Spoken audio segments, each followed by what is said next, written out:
María Soledad Aramendi, bienvenida al podcast de Agrohoy. ¿Cómo estás? Gracias por invitarme, así que realmente, bueno, un placer poder compartirlo. Bueno, vamos a hacer un repaso un poco por la faceta personal de María Soledad Aramendi, por la cuestión vinculada a sociedad rural y también vamos a hablar un poco de política. Primero que nada, ¿de dónde viene María Soledad Aramendi? ¿Cuál fue su primer contacto con el sector rural? Bien, nací y me crié en un pueblo de una familia que siempre se ha dedicado a la producción agropecuaria, o sea que estar vinculada fue desde mi casa, desde la cuna, desde siempre, absolutamente. Era el único, uno de los grandes temas de mi casa, ¿no? Y de la mesa de todos los días. ¿Cómo te acercaste a sociedad rural? Primero comentame a qué se dedicaba, a qué sector de la producción agropecuaria se dedicaba tu familia y después vos cómo te interiorizaste. Bien, vengo de lo que es de Villa Cañas, sur de la provincia, una zona de producción mixta, agrícola, ganadera, o sea, mi familia se dedicaba tanto a la agricultura como a la ganadería. Hoy en día estoy abocada a la agricultura, pero siempre fue actividad mixta. Además, tengo campo mixto, que es campo con bajos, así que desde ya que siempre tratamos también de impulsar la ganadería en una zona que hoy es agrícola 100%. Y me vinculé con la rural simplemente porque tuve la libertad y pude hacer diferentes carreras. Y más allá de que obviamente estaba en un momento dado abocada a lo que es construcción, porque es arquitectura, siempre me hice cargo de lo que es las cuestiones familiares y netamente económicas desde el 2000, 2001. Y bueno, y tenía una necesidad real de poder estar vinculada con pares para la solución de problemas, para llevar a cabo gestiones, porque no había estudiado del rubro, más allá que me empecé a formar, obviamente, en capacitaciones, en cursos y en lo que sea, todo vinculado. Entonces esa real necesidad de reunirte con pares para poder tratar la problemática, para llevar gestiones adelante.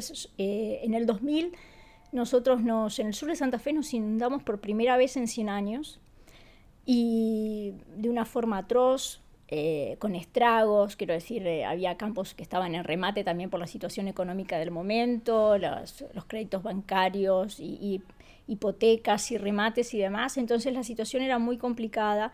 Y inundaciones en una región donde nunca había ocurrido, inundaciones que venían de provincia en provincia, porque el agua decían que venía de San Luis y desde Córdoba te llegaba, y el agua nuestra, de nuestra zona va a la bahía de San Porombón en Buenos Aires, entonces todo eso te generaba la necesidad real de reunirte con productores para hacerte cargo de la situación, de un problema regional.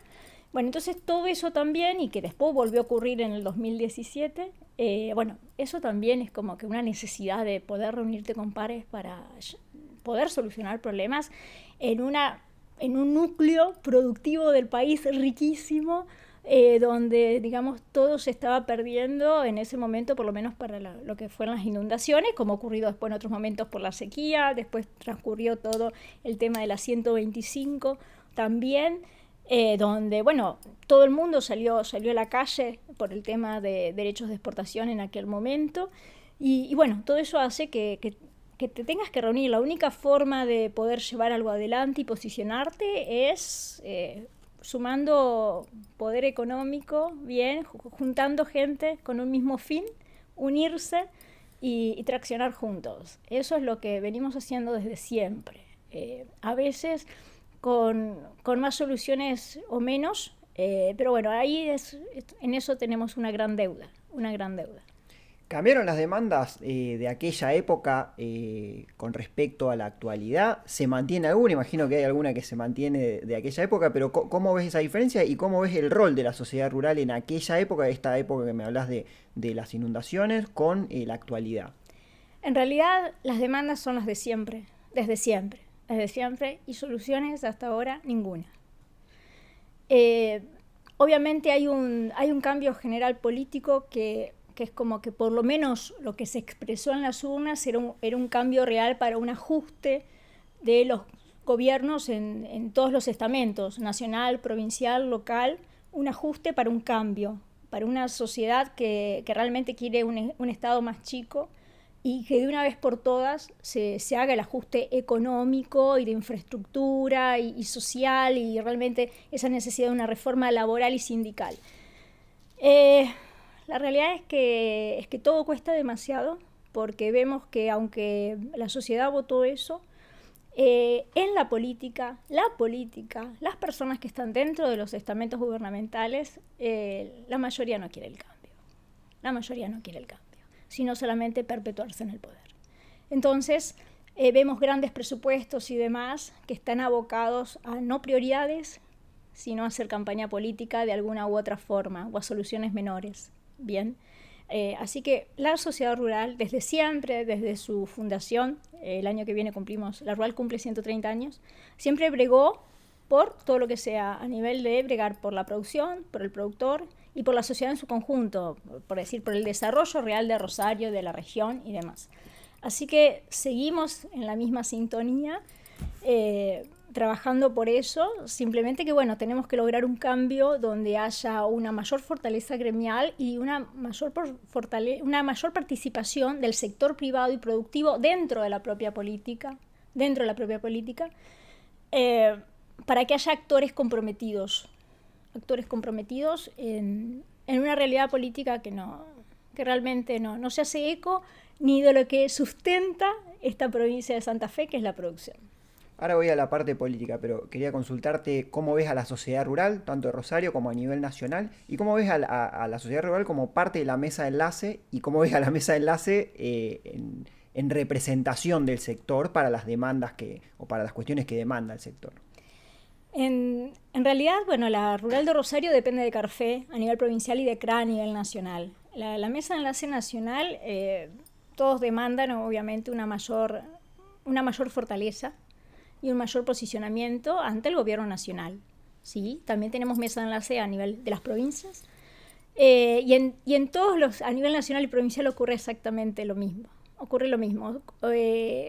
Creo que no basta solamente con reunirse las entidades de la mesa de enlace, sino que hay que sumar poder económico en el sentido de las bolsas de comercio y la cadena en su conjunto, según obviamente las demandas. Pero en realidad, por ejemplo, para derechos de exportación, sumar poder económico son mesas de enlace, son las bolsas de comercio, la cadena íntegramente, desde el productor al exportador.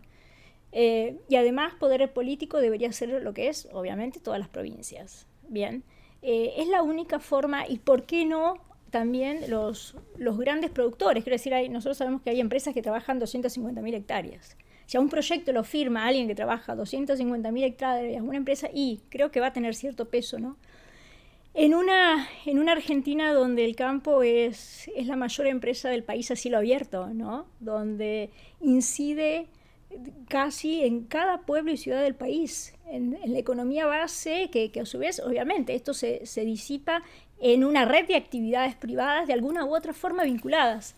Pero creo que no se están haciendo eco. Seguimos sosteniendo el país a nivel nación y provincia, seguimos sosteniendo el país y realmente no se están haciendo eco de las reales necesidades, más allá de que entendemos perfectamente y es necesario y es prioritario, obviamente, el equilibrio de la macroeconomía, la baja de la inflación es real, la brecha está descendiendo, pero bueno, todavía tenemos altas tasas de interés, tenemos altos costos, hay costos en la producción que han bajado mucho, pero la logística es un costo que realmente cada día aumenta más, logística, energía, y realmente está en estragos. Hoy la producción tiene rentabilidad negativa, es así, y además, por lo menos a lo que es grano sobre todo, tiene precios bajísimos, más allá de que el clima sí está acompañando, empezó a acompañar, bien, pero venimos de años y de años de financiamiento.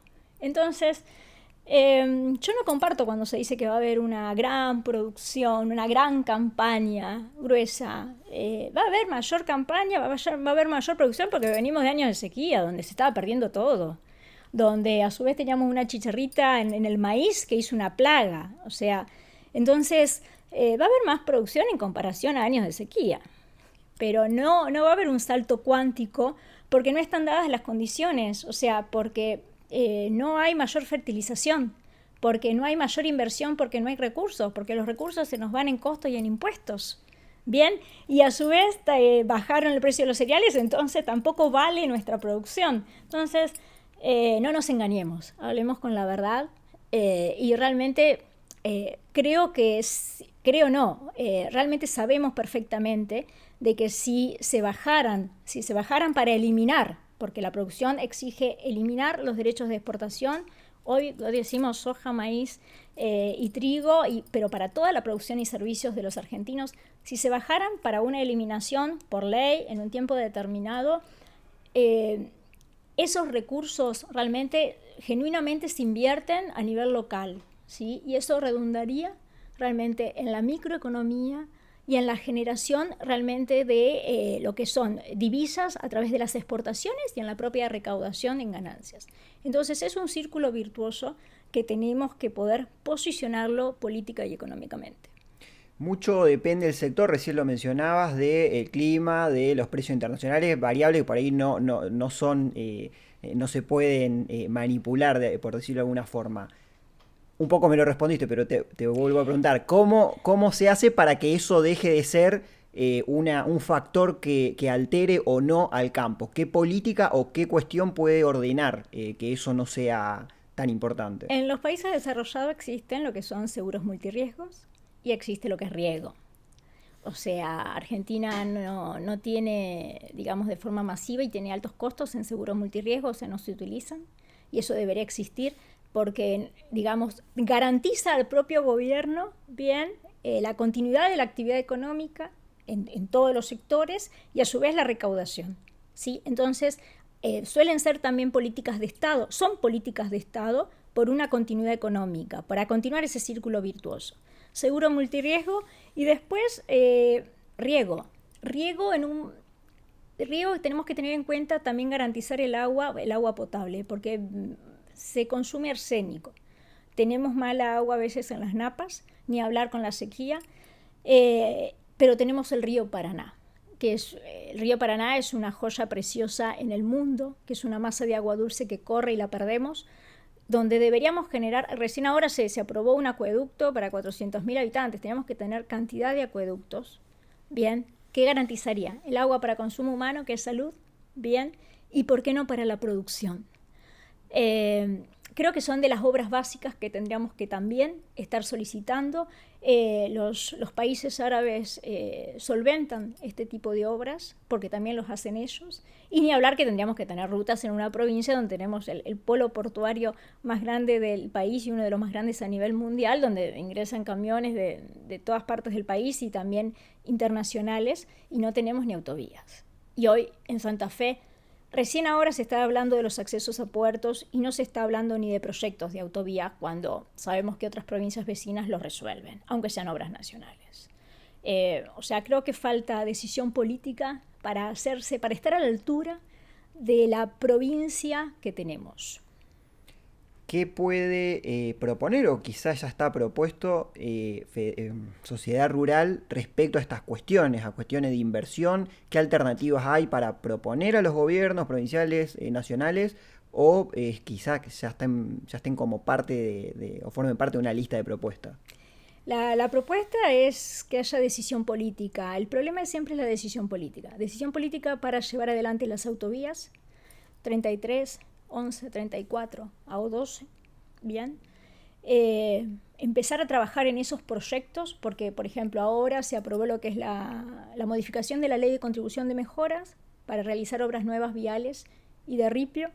Van a poner, es muy probable que pongan peajes, pero los peajes te pueden, o sea, exceptuando obviamente, a lo mejor pueden llegar a arribar a soluciones, pero tenemos que hablar propiamente dicho de qué proyectos hay para realizar esas autovías, realmente en ese sentido. Seguir hablando de lo que son acueductos, bien, y después otro de los temas también graves además es el tema de la seguridad. Hablamos siempre de la seguridad en Rosario y de algunas ciudades, el tema del narcomenudeo o el narcotráfico, pero el resto de la provincia está devastada a nivel de seguridad. Hoy hablan de proyectos de electrificación, pero ¿qué podemos hablar de proyectos de electrificación si no nos queda un solo cable en el campo? Ahora en estos momentos no te queda nada si no tenés seguridad, y más allá de todo, acá hay rutas que están liberadas, que aunque han tenido galpones con máxima seguridad, te roban todos los equipos de siembra y demás. Entonces necesitamos garantizar la seguridad, que hoy no existe. Esa es la cuestión. Eh, para realmente para poder generar desarrollo local, arraigo, bien, porque se tiene miedo, la gente está amenazada. O sea, se compran autos de policía, necesitamos camionetas, porque los Pumas, que son la policía rural, no tienen insumos de ningún tipo, tampoco no tienen a veces poder de policía, bien, ni autoridad, y también tenemos una justicia que suele ser puerta giratoria. Hoy se está trabajando también y creo que se va a generar realmente los que son fiscales temáticos, pero que esperemos que realmente puedan tener ese poder de justicia para que el que la hace la paga, para que entonces ni se intente. Pero tenemos rutas liberadas en connivencia con la política y lo sabemos, y no pasa por el color político de turno. Viene desde siempre. Bueno, me introducías antes y mencionás ahora el tema político. ¿Sienten, quizá me quieras hablar en términos personales o en términos de de la sociedad rural, sienten un poco o cierta contradicción con la gestión actual de Milei? En su momento había prometido una cosa, hoy todavía no se está cumpliendo, sobre todo en términos de retenciones. Eh, sí, en ese sentido, o sea, tenemos la producción en general se está posicionando porque estábamos todos esperando, obviamente, por lo menos un gesto, empezar a una baja de retenciones. Eso lo estábamos esperando para la campaña de trigo, de lo que fue la campaña fina, y vemos que eso no ocurre. Podemos entender, obviamente, todo lo que es equilibrar la macro y que está ocurriendo, pero necesitamos el cumplimiento de palabra, sí, de también mirar la micro, porque hoy no basta con tener mayor producción y salir adelante. O sea, hoy no hay recursos para salir adelante. Esa es la realidad. Con la inflación no basta. Tenemos una gran presión impositiva y en eso vamos a exigir. Obviamente, no podemos esperar de ellos, tenemos que nosotros generar una propuesta que salga desde la producción, la propuesta de baja de retenciones, a eliminación, y esperemos que los legisladores a nivel del Congreso de la Nación se hagan eco, porque hasta ahora los legisladores nacionales tampoco han presentado ningún proyecto de baja de retenciones. Y del RIDA lo han excluido. El RIDA es como el RIGI, pero para la producción, y no lo han tomado. Entonces, también hacemos una exigencia a nivel del Ejecutivo y de los propios legisladores para que se hagan eco de la producción. ¿Cuál sería la alternativa más viable en este contexto para una baja, no sé si progresiva, si eliminación definitiva de lo que es derecho de exportación? Sí, se pretende por lo menos deberían ser de 5 puntos a más en soja, sobre todo, que es la que más porcentaje tiene, un 33%. Y ni hablar que se quiere para el resto de los productos, trigo y maíz. El trigo hoy tiene uno de los precios más bajos también. Y también para que obviamente haya una proporción, para que se extienda en general lo que es una producción mixta y una continua rotación. Es así. Entonces, se pide una baja gradual a cero. Esa es la cuestión. Entendemos que no puede ser una eliminación ya por una cuestión de equilibrar, obviamente, lo que es los números económicos, pero una baja gradual a cero. Los maniceros se han posicionado, lo han logrado, se ha bajado retenciones, eliminación para carne y leche. La pampa húmeda vive sobre todo de la agricultura, sobre todo. Y la pampa húmeda y cada pueblo, por lo menos de esta pampa húmeda, vive de eso. Tenemos que tener en cuenta ese peso específico en la economía. Y en términos provinciales, ¿cómo está el tema impositivo? A lo largo de este año ya se presentó el presupuesto para el año que viene. Me refiero a lo que es, sobre todo, inmobiliario rural, que es por ahí lo que más se habla en el sector. Nos estamos quejando mucho por el presupuesto, porque vemos el presupuesto de la legislatura de la provincia de Santa Fe, que es mucho mayor al de Córdoba. No vemos que se estén ocupando de obras prioritarias. El tema del inmobiliario rural nos hemos quejado muchísimo porque 2024 tuvimos un 130% en un semestre de aumento, más un 190% en otro semestre. Y el gran productor rural y el gran propietario rural, que es una figura que es cuando tenés arriba de 300 hectáreas, obviamente con una evaluación más alta en lo que es el centro y sur de la provincia, han tenido un 600% de aumento en este año. Hemos bregado por la derogación de esa figura que arrancó desde el 2014 y no se han hecho eco. Han bajado los valores. Obviamente el inmobiliario se presenta de que va a tener el año que viene un 25% de aumento, nada más en los primeros meses. No sabemos qué pasa con el resto de los meses, y para la figura arranca para 500 hectáreas para arriba, un 40% de aumento, que sabemos que no es tan así, porque el gran productor era un 80 más un 40% más un cálculo exponencial. Así que la verdad que es vergonzoso, porque no estamos diciendo de eliminar el inmobiliario, sino una figura puntual que terminan siendo nada más que una caja recaudatoria. Una caja recaudatoria que no vuelve realmente... no vuelve en obras, y además dejemos los recursos al ciudadano. Dejemos el recurso al ciudadano, que va a saber en qué invertir realmente para su sustento, y eso es lo que va a sacar la provincia y el país adelante.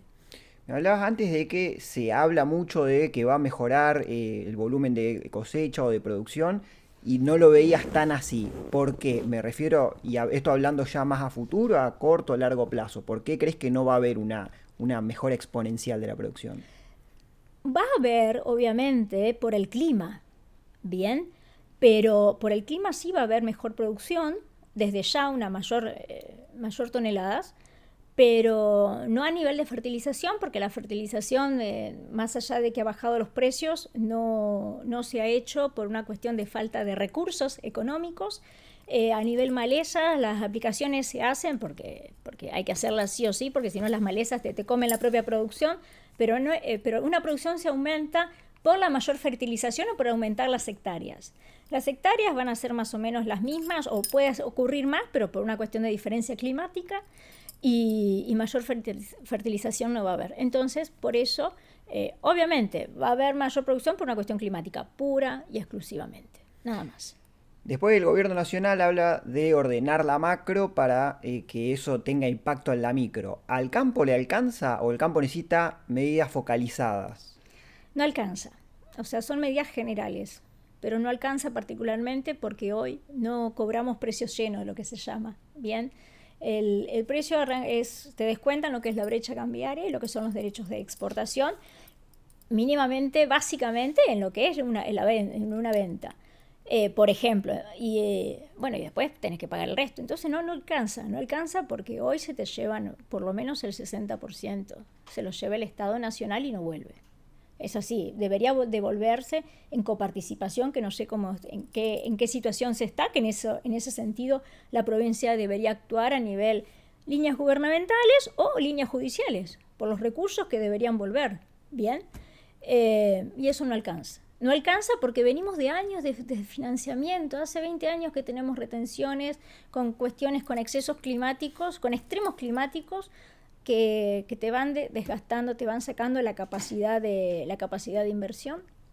Es así. Y cuando tenemos ejemplos tangibles, vecinos, los países vecinos, cómo se ha acomodado Uruguay, cómo está creciendo exponencialmente Brasil, que era un país atrasado en relación de Argentina en producción, y nos pasó por encima exponencialmente. ¿Qué cambió? Por ejemplo, te iba a preguntar por la región, Brasil. ¿Qué cambió que puede aplicar o que es aplicable a Argentina y que Argentina no está haciendo? Retenciones, impuestos, un ordenamiento que son políticas de Estado donde obviamente no tenés retenciones, bajas de impuestos, donde se hace riego, donde tenés rutas que tienen 3 vías, políticas de Estado realmente para... Brasil tenía todo su desarrollo a nivel industrial y sobre la costa, y tenía que ganar territorio, generar desarrollo económico en todo su territorio, y lo hizo a través de la producción y no a través del desarrollo industrial. Obviamente uno acompañó al otro, pero hoy la potencia de Brasil es gracias a la producción, para realmente desarrollar territorialidad, y lo hizo a través de políticas de Estado en conjunto, desde lo económico, productivo netamente, y la infraestructura necesaria para eso. Brasil tomaba, digamos, el desarrollo tecnológico a lo mejor de países en el mundo, los traía a Brasil y no se desarrollaba. Desarrolló su propio mecanismo, su propia tecnología, sus propias semillas para poder lograr que crezca de acuerdo a ese clima y ese suelo, bien, que es un ladrillo. Y lo hizo y se pusieron de acuerdo, y son políticas de Estado más allá del color de turno, del color político de turno gobernante. Entonces acá Necesitamos que los argentinos nos hagamos cargo realmente para el crecimiento del país y no que solamente sea una campaña política. Pasa por nuestro compromiso, nuestro real compromiso, en todos los sentidos y hacer las denuncias necesarias, ¿bien? Para que realmente esto no se transforme nada más que en una campaña política de perpetuarse. También vamos a hablar de la reforma laboral y sindical, o sea, obviamente tenemos que, para que los jóvenes queden en el país hay que hacer cambios, ¿sí? Y para que no se pierdan los mejores profesionales tampoco, y para poder lograr atraer inversiones, o sea, cuestiones básicas así, o sea, como previsibilidad y seguridad jurídica, seguridad de lo que es la propiedad privada, o sea, y garantizar que va a haber infraestructura. Un país sin infraestructura no crece. Bien, ahora estamos también posicionándonos para que se levante una cautelar en las zonas de islas, acá frente a Rosario y demás, que esto depende de la provincia de Entre Ríos, pero no te permiten hoy ni hacer ni un camino. No estamos hablando de las malas obras que sí hay que sancionar, pero sí estamos hablando de cuestiones básicas como camino, que lo tenés que llevar adelante a través de una máquina, o un cortafuego que necesitas hacer si hay una sequía. Hoy enfrente, hablando de lo que es Rosario, enfrente a Rosario tenemos un pastizal que los animales, un ganado hoy queda adentro del pastizal de la altura que tiene, casi tapa el ganado, ¿bien? O sea, podés sacar hacienda de exportación, cuota Hilton, que hoy casi en tierra es difícil, que viva nada más que la hacienda nada más se alimente de lo que son de pastizales, lo puedes tener acá enfrente, pero si hay una sequía, ese pastizal se transforma nada más que en combustible, que con cualquier cuestión se puede prender fuego. Y hoy la justicia no impide a su vez cuestiones básicas y elementales para poder hacerse cargo. Por ejemplo, tenés que hacer a veces surcos de agua para poder, porque se te secan los surcos naturales, tenés que hacer surcos de agua. Todo eso necesitas una máquina para hacerlo. Hoy no te lo permite. ¿Tenés expectativa de que el gobierno nacional, con acompañamiento provincial, pueda atender todas estas demandas, pueda torcer un poco el rumbo? ¿Sentís cierta decepción, sobre todo por la línea nacional? Esperemos que se aboquen, porque son cuestiones netamente provinciales. Así que en ese sentido, desde Santa Fe, la intención es apoyar a la localidad de Victoria, que tiene propiamente dicho esto, y a Entre Ríos en su conjunto, para ver si hay un cambio. Bien, en la misma línea tenemos el desarrollo de Nordelta. Bien, no le digo que acá tengamos un Nordelta, pero Nordelta está desarrollado y se hace de todo y acá no te dejan hacer ni un camino ni un cortafuego. Sentido común, simplemente. Última, te escuchamos siempre con un discurso efusivo y con fuerte carga política, si bien lo haces desde Sociedad Rural. ¿Imaginás en algún momento, desde algún cargo político, corregime, año que viene, ya no serías más presidente de Sociedad Rural? El fin del año que viene se termina digamos, mi periodo. Obviamente, quiero decir, mi camino es así, el de trabajar por la producción. Veremos por dónde conduce la vida. Entendemos que a veces no basta solamente con lo gremial, hay que involucrarse a nivel político. No lo digo por mi persona, pero creo que la sociedad en su conjunto, si quiere lograr algo, debe participar sí o sí, debe posicionarse también y debe participar en la política. Necesitamos gente realmente comprometida e involucrada con el sector privado para hacer los cambios. Soledad, gracias por estos minutos y por este podcast con Agrohoy. Gracias a ustedes.